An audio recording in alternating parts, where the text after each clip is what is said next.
If you want to hear my latest update for my Pan That palette project, then stick around.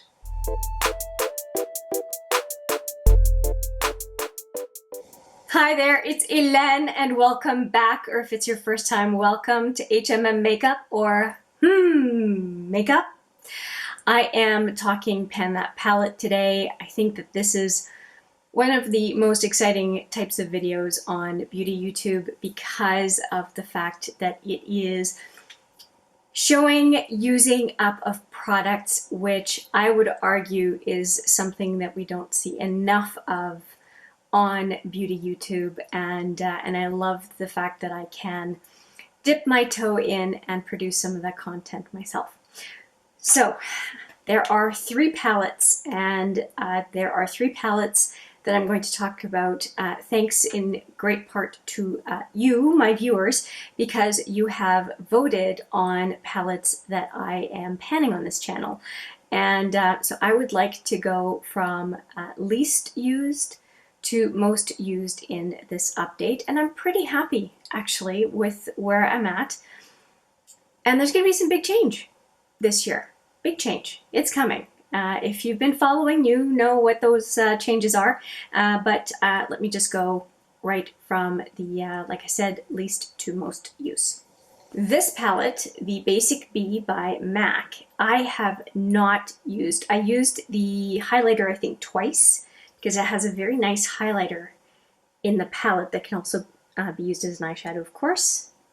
So I've used that one a few times, but when it comes to the shadows in this palette, I have decided to hold off because I was working on a relatively cool shadow, cool tone shadow in another palette that I created as a Franken shadow, and I didn't want to start using this palette, which is a cool tone palette, because I felt like I would have so much variety that I would just ignore that Franken shadow that I put together. So I have been very, very good.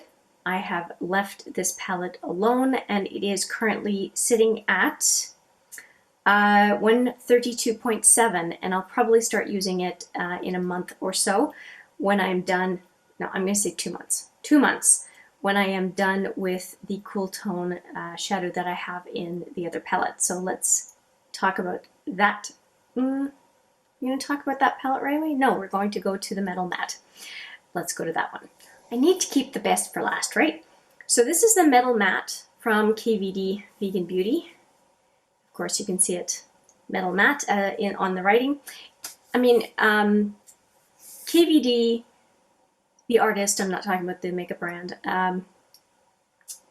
has done some really amazing work. It's too bad that there's some controversy with her, but this palette is no different. It is very true to what I would expect from her, which is some pretty solid mattes, and these are really terrific mattes. So much so that since the last update, I ended up using 0.4 grams, and for the most part, it was using this particular shadow as a base, and that was until I created that other Franken shadow that I'm going to show you. So that is why there is some definite usage in this particular pan, and I did not want to extend my usage to other colors here because I wanted to focus on the third palette that I'm going to show you, which is the one that has the most change. So the Metal Matte had 0.4 grams difference from the previous update. And now we are going to go to the Belle of the Ball. This is the palette that I'm desperately trying to finish. It is the oldest. I believe I started working on it in 2008. I know, 2008.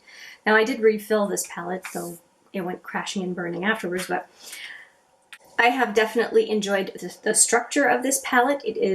It's a very well constructed palette, and so I really enjoy using it.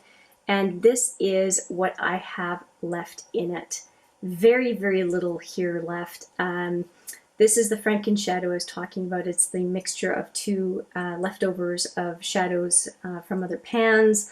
And these two highlighters up here, those were put into the palette to help me use it. So I don't consider these actually part of this palette.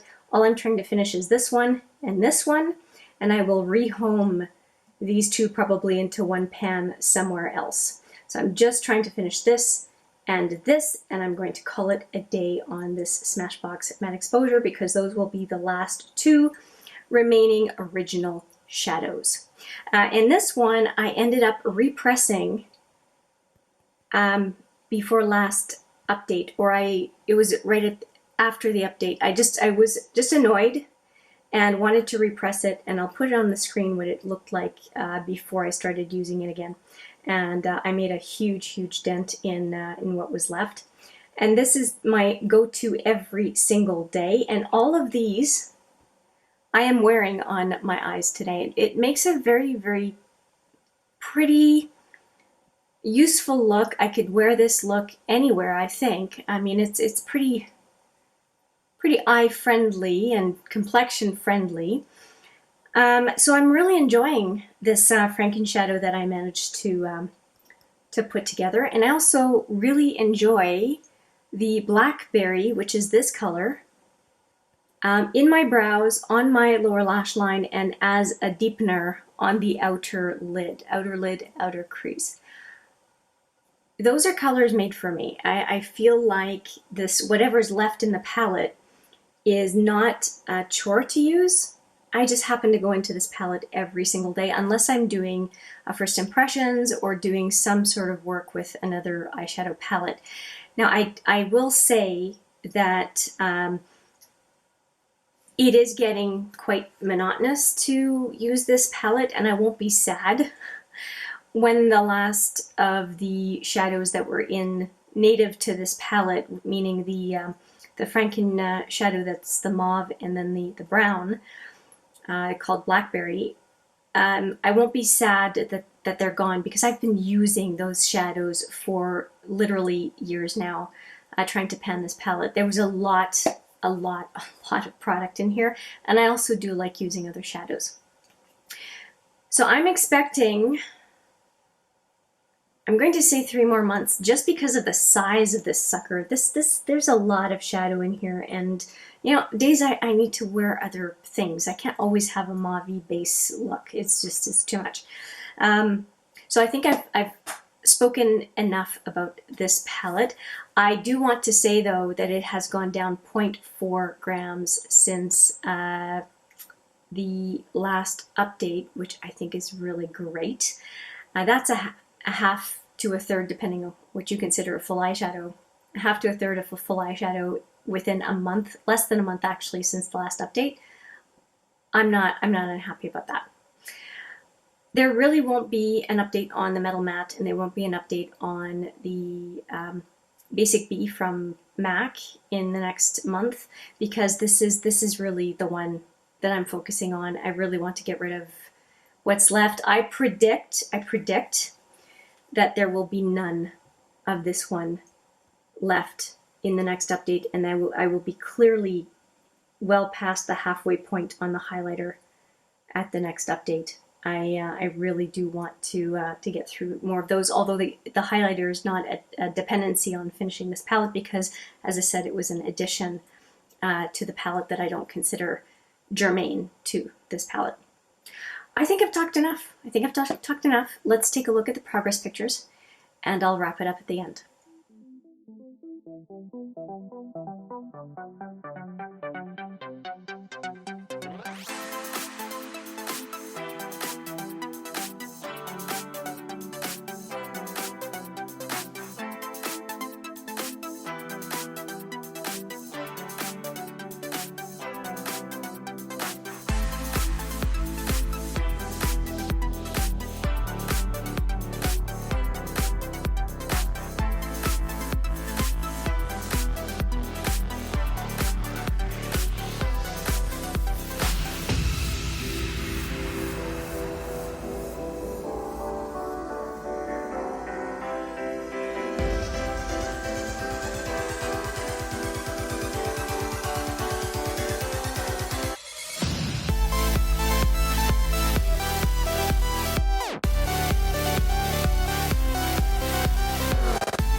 Well, that's it. I am so close. I'm so close. I can taste victory.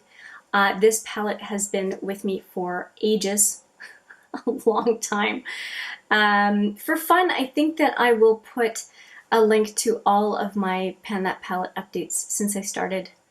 If you want to have a chance to go and take a look at older stuff, I think it might be a hoot. When I was so excited and thinking it was going to take so much less time than it has. Some people are amazing at finishing eyeshadows. I don't see how I could do it without digging through pan for no reason. So that is just not what I'm going to try. I use it as I use it, and it takes the time it takes is the way I see it. I also don't like to waste stuff, and if I feel like I'm wasting stuff, I feel very guilty, even though I have a lot to get through. But yeah, let me know if you are panning a palette yourself. I would love to hear your approach and what you're panning. And if you have any questions or comments regarding panning on any other level, I would love to hear from you, or any other questions or comments you have. With that, I will say thank you so much for watching. I appreciate it every single time. And I look forward to seeing you in the next video. But for now, take care.